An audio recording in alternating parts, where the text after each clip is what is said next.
how do you want to describe that 90 minutes? What stood out to me? No, I'm going to give you Wonger's analysis. What stood out to me was Jimmy and Wheeler's amazing chemistry. Gareth and Jimmy. Marsh is going back to his gray jeans, which he said he only had one pair of jeans in his wardrobe when we met him in the summer. It seems like he still only has that pair. He's confirming that fact. Yeah. Yeah. And then I'm going to confirm it. I'm getting creepy. And then the third one would be Jimmy did mention the slickness of the field, of the pitch. And I was thinking about that because the first half was so terrible. And to the point where our friend Alan Scholes was saying, this ref sucks, and he was going off a little bit, and he said, I hope they play a better second half, which it was a little bit better of a second half. But it was a horrible, horrible match, was it not? And then my last thing was, is a friendly ever a friendly, especially when you're playing Mexico or the US? Yeah, actually, that's interesting. You mentioned that because they talked about it being a friendly and friendlies, and there's never been such a thing. It's important to somebody. I just think what a waste of time in a certain a bit when you look at that match. But then you look at some performances, and I thought Cornelius, Bombito, Ali Ahmed, goalkeeper as well. Dane played well.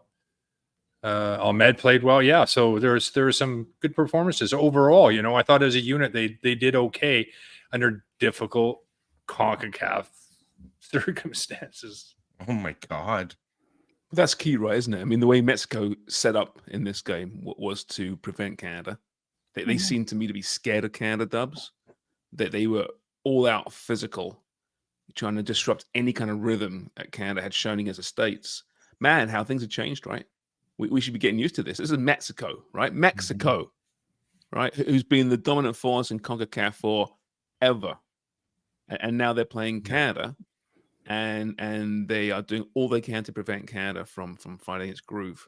And that's, I think, 3 games now without undefeated against Mexicans dub. So that is probably the one takeaway from this game, how this powerful opponent, who, I know they're in the low ebb right now, set up against our Canada.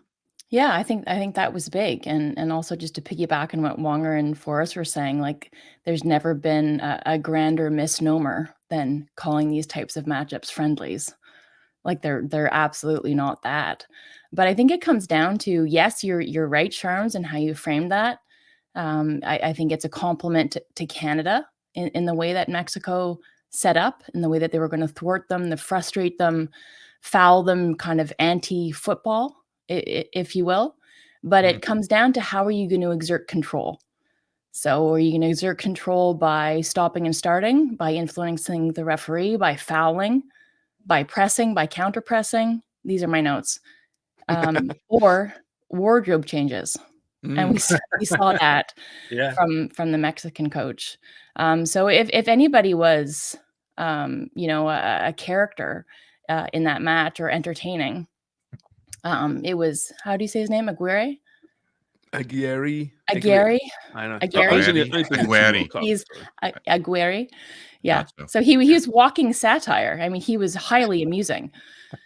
And that was basically angry. He's a Aguirre angry man. And the gesticulation and there was. I know. Yeah. Every time they gave a foul, it was like, oh, we got the ball. We got the ball. And then when we got a foul, we fouled them. It was like, he was like, yeah, you got to card him. You got to card him. Yeah. My God. Yeah. He was the lone entertainment for large swaths. I have to be honest, though. Gareth and Jimmy made me laugh a few times. I mean, they had to cover, right? When Wills mentioned the music, he goes, I don't know what the hell's happening here. Jimmy's like, don't like it. And then Jimmy said, I think the ref is going to have to ice his cheeks. And that gave me a laugh out loud. I did a laugh out loud. I was like, fucking Jimmy's all right. That guy's okay. It's And I like you do should be on a podcast or something. or something. And I do have to say, I'm not a big fan of Wheeler's nicknames or calling players by their first names, etc. But the Great Dane, I heard it and I wanted to hate it, and then I thought I kind of like it. It's good, isn't it? Yeah. Yeah. Yeah. It could be, I mean, And he's a big frame as well. yeah, he is big. He's great. Yeah. And he made a couple of big saves in that second half. Really big saves. Yeah, he did. He did. It could have been a different result. I mean, listen, I think Mexico probably had the better chances in the second half. I know Kyle had a real great chance, which was denied by the Mexican goalkeeper. But yeah, but listen, we can talk about Craig. We can talk about the the opportunities, but there weren't that many. Let's be honest. And what there were often blocks them in close. I want to go back to this whole friendlies thing because I mean, listen, I have never played Mexico or the States as a Canadian international. Tell me, both of you, like, what is it like? Is it the same for them as it is for Canada, or is it just Canada trying to this big chip in its shoulder that it doesn't like playing these games against these kind of opponents? No, are you kidding? Mexico's trying to find their feet. They're absolutely fucking terrible. They're not going to go out there and walk one off like, oh yeah, we're going to just take one off. Like they're absolutely terrible. This is the worst Mexican team I've seen in 30 years or more ever. But when you played though, right? When you played a friendly, like you said, you were not playing it as if it was a friendly. But did they, when Mexico was good, when you played against them, did they give a shit? Yeah, they were passing the ball around. We were like shadows. Like we couldn't get away from them fucking guys. You were talking about the best of the best. Hugo Sanchez, Ralph Marquez, Campos, like the list goes on and on. Like just quality players, the best they've ever been. So could you catch up to them though? Yeah, enough so that there was that type of ire and there was that type of intensity and players kind of studs up and that type of energy as well. Oh yeah. Yeah. Yep. Always. Yep. Give us some stories. It's at 11 o'clock at night. Answer, isn't it? Craig's like, I'm at the bus station right now. I've got I'm heading home. We're all a little bit tired. No, I'm not bad. I took a shower to wake up for you guys.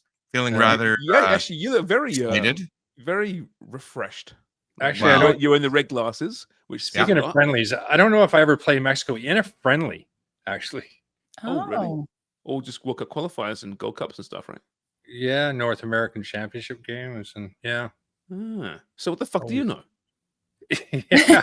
Played the States in a friendly though, and that was not friendly. Okay, there you go. Okay, No, there we go. When was that? Explain that one. Give us some. We were down in Carolina, Carolinas. So where's the rally? North Carolina. North Carolina, yeah. Mm-hmm. Yeah, 0-0. And I also remember from the game was Jeff Onger giving Miola, poked him in the stomach and called him the Pillsbury Doughboy. Did he giggle? Jeff did, but he didn't. Yeah. So you won't get these kind of conversations in other post-match. Yeah, that was about as friendly as it got. The Pillsbury Doughboy, Miola. Well, Dubs, I wanted to ask you, Dubs, with all that fouling, did that harken back to any of the matches you played? Because you're rather aggressive. Did you have? Was it ever like that? Was horrible. Yeah, I mean that was our only shot at hanging with the US. And then I was also thinking about this in what Forrest was talking about last pod about how Marsh now coaching a national team, and is this a sort of a tenable approach when you're coaching a club team? Like, can your players not only last 90 minutes, but can they last playing this type of high octane, high energy style over the course of an entire season? And the answer is probably no. But in a national team setup, I think you have a better chance of it succeeding because you only get together, a certain amount of times a year. So that was our issue with the national team is we could hang as athletes, kind of as footballers for an hour. And then once you got to that 60-minute mark, it didn't matter the depth that you had on the bench, didn't matter if you had a couple of fresh legs out on the pitch. that at that point, if you were playing the likes of the US, of the Swedens, the Chinas of the late 90s, early 2000s, or the time that I played with the national team until 2009, that's when you were going to get overrun. So, and then another tactic that we used was just to be physical, because we could barge our way around, or I could. That's what I did. I was going to win the ball, and I was going to win the ball at any cost. And sometimes it was taking cards, and it was getting in people's kitchens and just being unfriendly. Sexist. What? Just Oh, because yeah, they're women, that's true. you don't Yeah, need to just mention women's kitchens. football. Yeah. Well, Dubs has a story where she poked a woman in the belly and called her Pillsbury Dough Girl. And like, No, I bet I've told this one where I said, you better move your fucking fat ass and get out of my way. And then the girl happened to be a little bit chubby, and then it all went wrong. And I didn't even mean it that way. It just came out. Just like, Did you, move out of the fucking way. do you try and explain yourself afterwards? Say, no, that's not what I meant. I feel that personally, Amy. did. I feel that personally. Yeah, it was JC. Hey, fat ass. I mean, you guys know that, like, playing any sport and like just getting in somebody's way all the time. Like, you just turn around, the person's there. You like make a cut, the person's there. It's just like, oh my God, get out of my fucking face. And this girl was doing this like with success. It obviously was working, getting me all rankled. And I was like, move your fucking That sounds like the punchline to a fat joke. It's like, man, you so fat. Every time I turn around, you there. Your mama is so fat. Every time I turn around, there she is. Oh man, but going back to the friendlies, like playing Mexico, it obviously wasn't like playing the US, and it wasn't that we called it a rivalry, even though we only won the one time in 2001. But playing Mexico was just as kind of dicey and had us kind of on edge, where we were still in a position or a certain stature in the women's game where we were meant to win. But they were kind of coming on at that point, and it was always a really, really close match. And they were highly physical. They were really, route one, direct, energetic, pacey. They always had a really dangerous number 9, and so you had to really be wary of her on the counterattacks and transition. So you went into that match, and you knew that you had to, or that you ought to win, and sometimes that was difficult to manage. But I just wanted to bring it back to Canada, like, what are they going to pull out of this? I think what you pull out of it is the mental fortitude and like what it took to withstand that type of tactic, and that they did it together, and that the response was measured, that, you didn't see the Canadian staff up in arms. And we saw that type of response, keeping cool heads during Copa America in that sort of environment, that kind of atmosphere. And you saw it again tonight. And the crowd wasn't particularly hostile, but the opposition was. And in the way, like, everyone had their own individual response, but it was controlled. And then I think this will be a touchstone. This will be something that they can refer back to say, okay, we managed to draw. Maybe that's not what we set out to do, but the way that we managed the game is something that we can refer back to when we get into these moments again and say, listen, this is how we need to conduct ourselves. Yeah, because it happens. Yeah. I wanted to go back to to that pitch too. Did you guys, when Jimmy brought that up, do pitches like the ball no one could control it. It seemed very, I don't know, pinballish. It was all over the place the first half. It seemed a little better in the second. But can that change a game when the pitch is like maybe what Arlington Field was like tonight? Well, I wouldn't blame the pitch for any of the performances out there. No. By other side, quite honest. But sometimes you do get the ones that I'm not sure what they did in Arlington. Did they bring a pitch in for that game? Yeah, I think so. I believe so. Wasn't it there for Copa, actually? Yeah. It was Yeah, there but for Copa. Yeah. But it wasn't highly thought about during Copa. A lot of complaints about it. Yeah. I've seen some ones. I saw one when we were covering Canada years ago in New England, and the pitch was super soft and heavy. It was super, like, it was just like squishy, and you can just imagine that what it took out of the players during the game. But yeah, it can play a part for sure. But I don't think there was much wrong with that pitch tonight. Yeah, I don't think it was a major factor either, Wonger. I don't even That know was when just a did shite Jimmy mention game.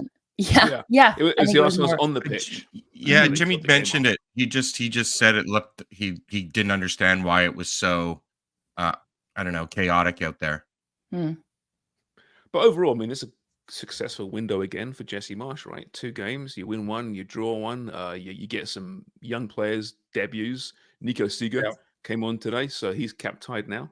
Oh, it's not as it's friendly, isn't it? So it will be cap tied. Yeah, not such. No. Yeah, he could still, but it sounds like he's not going to. Yeah. This Who doesn't point. want to be a part of this? That's what I got to ask.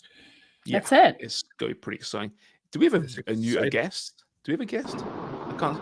Hey, we have a guest, and his name's Jimbo Brennan, fresh off the call. Hey, Jimmy, how you doing, pal? What a game! How are you, huh? Andrew? Oh, just great. I'm thank very you. good. Wasn't it a great game? I mean, you called a lot of games. That must be the best you've called so far. Oh, wow. What a match. What a match. You look great, What was it, Jimmy. 40 something fouls. Look, you knew what the Mexicans were doing. They wanted to stop the Canadians to getting into a rhythm. You could see they were getting a little bit frustrated as well. They were playing direct because they were trying to beat the press. And then their approach was be aggressive, stop Canadians getting any momentum because they knew there was a lot of threat. Did it piss you off? Was it hard to call? What's that? Was it hard to call that kind of game? It is. It's much going on. It is difficult, especially after you watch the American game, right? There was a rhythm in the game, and it was enjoyable to watch. But you think when the refs blowing the whistle every 2 minutes, and it was silly fouls, wasn't it? Like they weren't good, clean challenges. There were little pushes or little kicks at the ankles, and players dropping, embellishing all over the park, and it's not enjoyable because when you're playing a friendly, you want to get something out of the game. You've got key objectives that you want to get, and in that match there, what would you get out of it? Well, I think Amy touched on that when you were just before you joined us, and how they managed it, Jimmy, I thought was really good, outside of the fact that it wasn't a spectacle at all, but they did manage their emotion as well in a difficult situation that they will face from time to time, unfortunately. Would you say, I agree. Jimmy? Would you say Ali Ahmed, has been maybe the most impressive player the last couple of games as far as where he's come from? Not a regular starter. He started these 2 games. He's looked really good. I thought he's looked out there. I thought he looked very good. He was trying to make things happen, trying to get on the ball. I also thought, the partnership with Bambito and Cornelius are very, very good. They dealt with that direct play. They didn't seem to have too many problems. Chouinier, for me, looked a little bit fatigued. I think he covered a hell of a lot of ground playing against the States. But he's also been good as well. There's a few players I thought have been decent over these last couple of games, and you guys know firsthand as well. It's not easy when you play a match on a Saturday and you've put everything into it. Then you're on a flight, flying for a few hours, trying to recover, and then you've got another match on a Tuesday. It's difficult. Yeah, Sharms and I are really aware of that when we get hungover and then we're drinking on the road. Yeah, we do a podcast on Friday, and then Monday comes around in a hurry. It's exhausting. Wonger, it's like you having a bender on a weekend in Ottawa and then coming back and getting back on a Tuesday. It's tough. You're slowed down a little bit. I get it. Yeah, but I get it. Wonger, your performance suffers immensely though. When you're Yes. Sorry, guys. What was that? I don't know. He came on to say that he was falling asleep and then he took off again.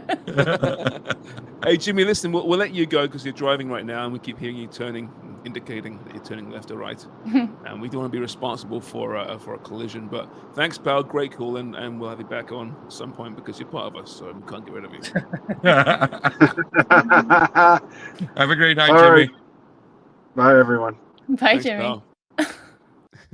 Okay, so it's a 0-0. It's a shit game, whatever. Good window. Panama's next at BMO Field. A friendly? Sorry, Sharms. Is that a for fuck's friendly sakes, or is that part of the Nations League or No, it's a something? friendly too. Oh, fuck. Can we just stop singing Van Halen every time I mention Panama? Panama. Like every time. What are you Come talking Every on, about? time. it's 11:20. You're gonna do this now? I Like, know. I was going to say, Making rules. Should we end the show giving our thoughts on the release from Canada Soccer yesterday and from the Players Union about this tentative framework of a deal in place for a new CBA, which is huge news. But now they put it in CSB's court, saying, listen, part of this is dependent on that deal being reworked, and they're currently at the table talking about that. Listen, it's progress, if nothing else, and now they've put the pressure, I guess, on CSB to make this thing happen.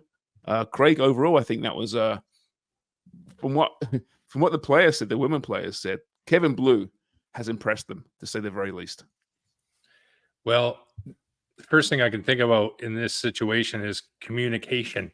I think that's what they've done so well, Kevin Blue and the rest of them, as opposed to the previous regimes. Like, seriously, it's not that difficult to sit down with them all and put it all on the table and to say, this is what we make, this is what was going on, this is how much we can afford to give you.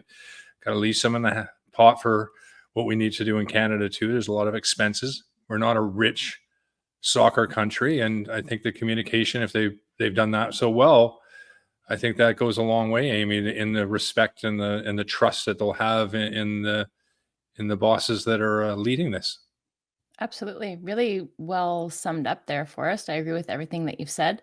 I sent along those publications to our WhatsApp group yesterday, and the first one was the release from Canada Soccer, and I think I just wrote big, like this is big, huge news, massive news. And then it was the Canadian Players Association, the women's union, had their own statement that Sharms alluded to, and then I was like, wow, like the language in here, how they're aligned with Kevin Blue, how pleased they are with kind of how he's leading the federation, I think is even bigger.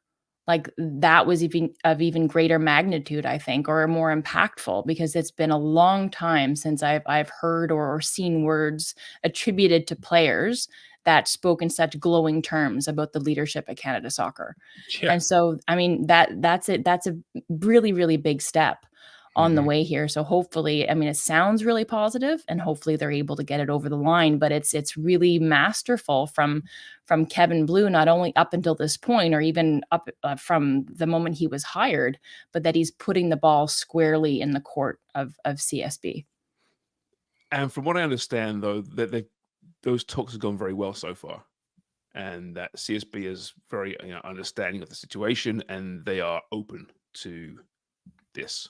So what that means, we'll find out how that will change. Right now, it's 4 million, going up obviously each year. When it was initially signed, it was 4 million a year, right? So it's going to be obviously more than that. But yeah, it's fascinating. And finally, what I kept hearing, and through those comments too, and those statements, were, let's just start looking forward to what should be the most exciting time in Canadian soccer history. We've got a World Cup on home soil in 2 years' time. Let's get all this shit out of the way. Can you believe that? I think Sharms is spinning positive. Last time we did an evening pod, I was pretty happy as well. I'm going to read a couple of comments off the line, and Simon Fudge said, Kevin Blue impressing all the time as CSA boss. Our Footy Prime supporters, something to blue leave in. Beaver ball, not done yet. A nameless dude, a very interesting tactic to put CSB under the spotlight of being the hero or the foil to this story. My opinion, the right tactic, because it seems to validate that all of us sitting on the couch have been speculating. I thought that read ejaculating. Sorry. It was on the couch. The two organizations are symbiotic to each other. So, everyone is pretty in. It's not a lot of, with all of our Twitter followers and readers and people who listen to us and watch us, it's interesting how in tune they are with what is going on with the Canadian Soccer Federation. Let's be honest. In a lot of countries, people would go, I don't know what the hell, the USSF. I don't know. I just kind of sit there going, people know what's going on. It's really interesting. Yeah, people are clued in for sure. Yeah, and Kevin Blue, every time we've talked to him, every time we've met him, he said he was going to do this. Be transparent, be communicative, be sharing with the players. And it seems like he has their trust, which is everything, right? Yep. That's everything. Yeah, And I and, like the that. fact that he doesn't have a track record, I think with soccer, I think actually helped him. He just came in out of the blue. Ooh. Well done, Forrest. In that symbiotic relationship, Because of that. I really like that word because they're absolutely they should be kind of pushing this forward to 26 and beyond. But in that symbiotic relationship, who is the hippo and who is the tiny bird that's like eating the bugs that get into like the folds of the hippo skin? And who are the bugs? Mm.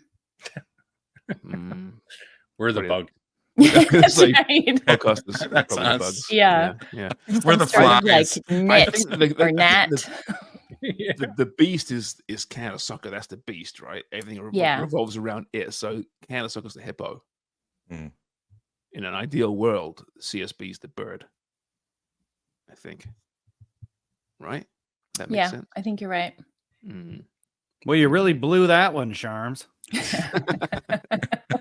JC's just jumping in and jumping out at just the right time. All about timing in comedy. That's JC. Yeah, it really is. It's It all about really is. timing.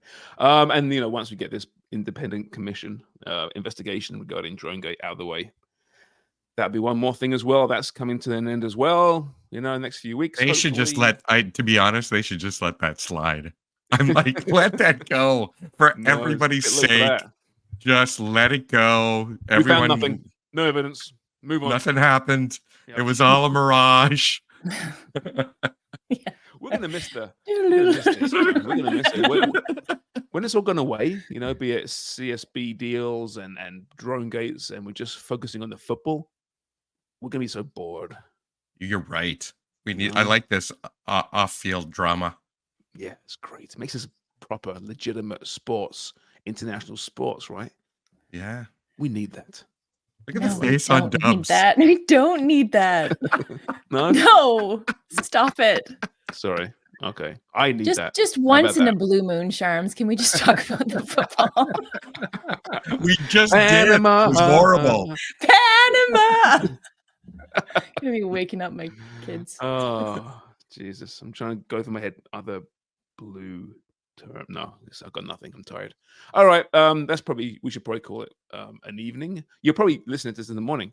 I would think it's going to be in your little Dropbox first thing in the morning. It's a beautiful day in Southern Ontario and in Montreal. In BC, it might be a little rainy, and in prairies, I hear are going to be nice and warm. Lots of blue sky. Little wind out of the west. There you go. There's your morning weather, everybody. Traffic sucks. Don't go to work. Well, anyway, listen, if you like this, subscribe. If you don't like it, subscribe. We don't really care if you like it or not, but just subscribe. And we're back. I don't know.